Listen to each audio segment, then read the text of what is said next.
day I was at playing in the Mission in San Francisco, and there was this guy his name is Bob, and he was yoked. I mean, he was real thick, and he was the biggest fucking bully on the basketball court. I mean, the guy was a bully, and if you fouled him and he didn't like it, he'd get in your face. And if you said anything about it, and I saw him do this, he balled up his fist and he hit a guy right in the face. The guy didn't do anything. Oh, man. He and about 4 of his friends should have just taken him down. I swear. The guy was obnoxious. Once I started to see him play there, I stopped playing there. I was like, I'm not going to play in this court. Anyway. But I would play with this intense edge. And then at one point, I fell in love. I was like, oh, I'm in love. This is great. I'm going to use this love energy in play. Oh, this is a great energy.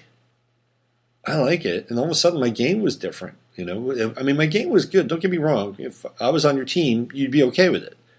But I was at this different level. I was doing behind the back passes. Like, ooh, this is what it's like when you play with love. It was fun. And perhaps that's what we could all aspire to, is to play the game with love. The game of life with love. Think about that. Without needing the sort of the biochemical fix that goes on in our heads. That we are in love with life. We are in love with each other. We are in love with God. And we are in love with creation. And it's just all throughout everything. And it's difficult because we have so many things tugging at us and pulling us. And demanding that we throw our signal over here. It's like this whole thing with what happened in London. You know, something could have happened. There could be people that have been mowed down. I don't know. I'm not there. And when I look at the footage, it's not always entirely convincing.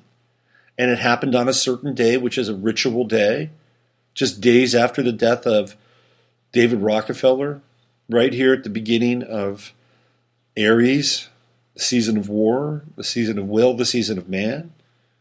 I don't know. But I'm sure as hell not going to let them have my emotions. I'm not going to go through any hand-wringing. You know, I think it's a bunch of bullshit. And I'll be honest with you. And there's my second blue word of the day. I think it's a bunch of bullshit.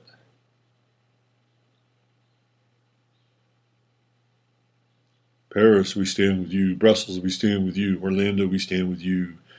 London, we stand with you. Do you see what happens here? We stand with all these cities and all these countries. And what's created is a global mind, a global empathy. Do you see that? And there's nothing wrong for having empathy with people. But I bet you, if you kind of drove down to the crappy part of your town, you know, you would see carnage and human carnage and tragedy. Do you stand with them?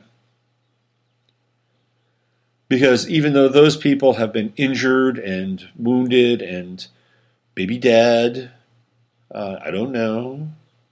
But you could go to, you know, fill in the blank crap hole, any town in America, and you could see the living embodiment of those people or other parts of the planet. But you don't have to go around the world to find the wreckage and the detritus of blows against humanity. And they may not be these quote-unquote terror freaks, but they're there. Who stands with them? You know, I don't know. But can you see how it's a creation? And I remember the first time I really tapped into this, and it was when the model Riva Steenkamp was murdered by her lover, the guy who was the South African sprinter with the blades on his. I remember the woman who got murdered. Now I'm spacing out on the guy's name, and I'm thinking, oh, this is interesting. Oscar, his name, Oscar Pistorius. Oscar Pistorius. God, thank you, mind. Kicked in today. And I thought about this because there was a lot going on in terms of guns at that time. Like the Obama administration was really into taking guns away. And here was this event that took place in South Africa with this beautiful model. She was the girlfriend of this guy who was, bucking the odds. He was trying his best to run for the South African 4x100 team, and he had blades on his legs. What a story! And then he kills her, supposedly. The weird trial and stuff. I don't know where it is now, but I saw this like, okay, all of a sudden now we're in the global mind, and here's another gun event, and because he's famous, and she's not quite as famous, but famous. Now it's linked. Now it's linked to something that happens in the United States, or could happen in the United States. It's another quote-unquote tragedy, even though it has nothing to do with the United States. But this is where we are in terms of the global mindset. And there's been some leakage coming out lately from DARPA about how they plan on completely controlling us through a hive mind. And it's through events like this that are so innocuous that we don't even understand how they impact us. And that what we try to do is we try to extend ourselves through our God-given ability to be compassionate, to be empathic. We extend ourselves to these places and say, oh my God, oh my God, oh my God, we stand with you, we stand with you. And what's really happening is that we're being linked to really what I feel like is a synthetic field of consciousness, because most of these events are either not real or they don't go down the way that they are being described to us. And so what's happening is we're feeding into a kind of a particular system. We are helping to build a beast. This is what we're doing. And so immediately when something happens, I'm like, okay, well, show me the facts. Let me see things. Let's break it down. I think it's one of the most important things we can do. And sometimes it's overwhelming because we have so much coming at us. But that's, this is what's happened just a few days ago. But getting back to the Colin Kaepernick thing, I want to finish this off. Because I was talking about Obama and all that other stuff. Colin Kaepernick lost his heart to play football. He didn't want to play anymore. He lost his anger. He lost his edge. He was given up for adoption by his mother. And to this day, he has not contacted his birth mother. He's so angry with her. He was raised by a really, really nice family in California. Colin Kaepernick is from a town called Lodi. It's a farm town. His family made cheese.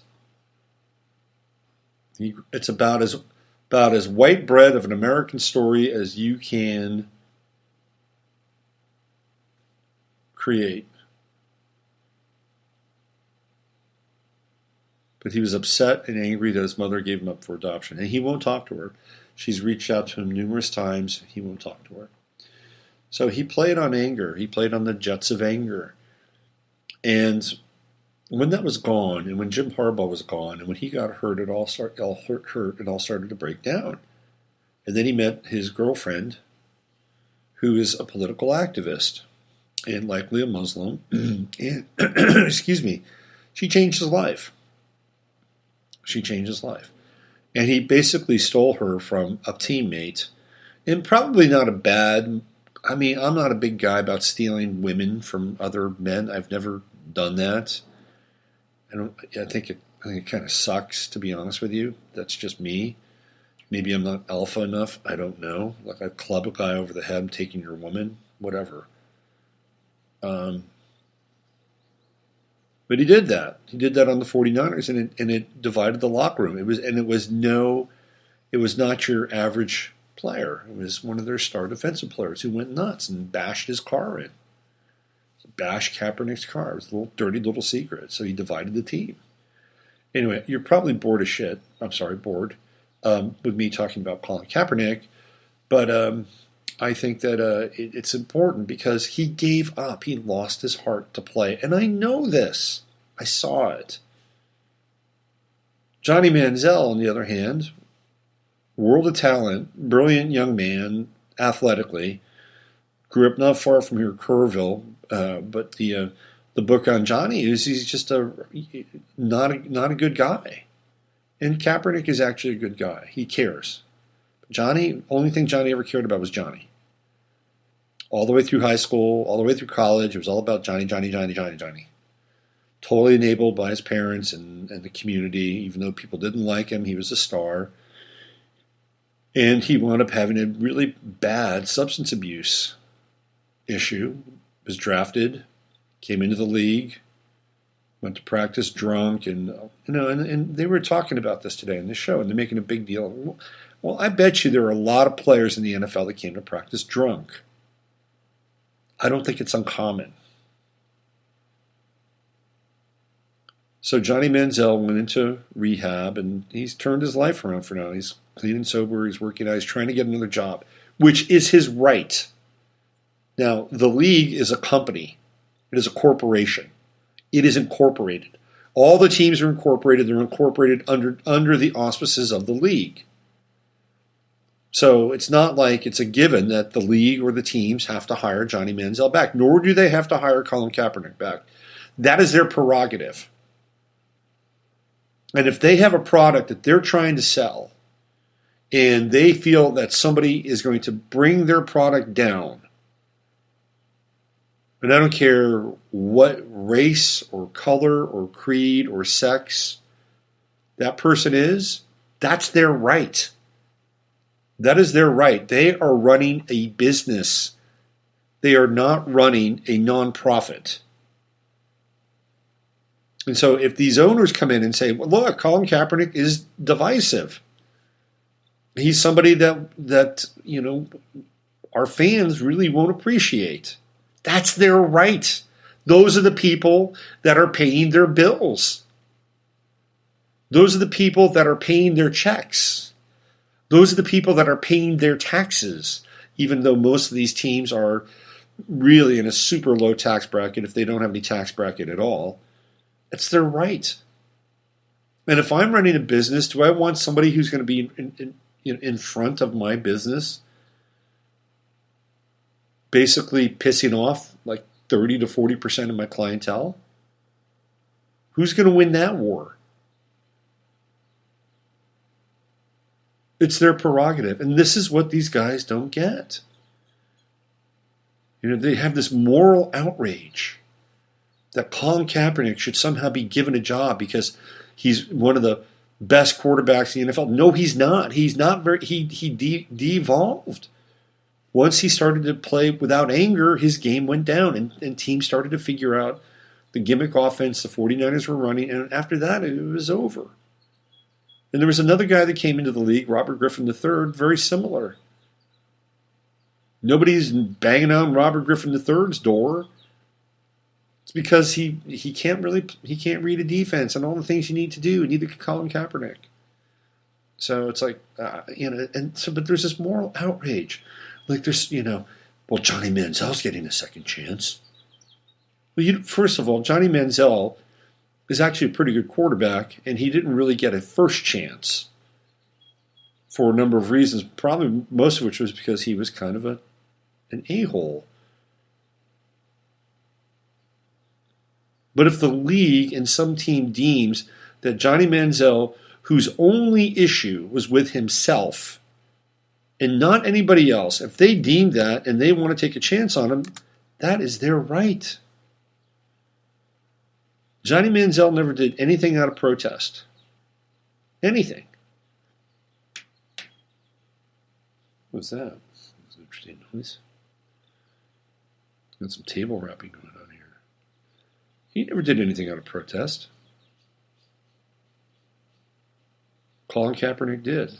And I respect his right to protest. I respect it.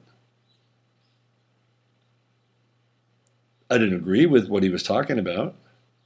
I thought he was misinformed. And I really, at the end of the day, I felt like he was kind of, what the Soviets called a useful dupe.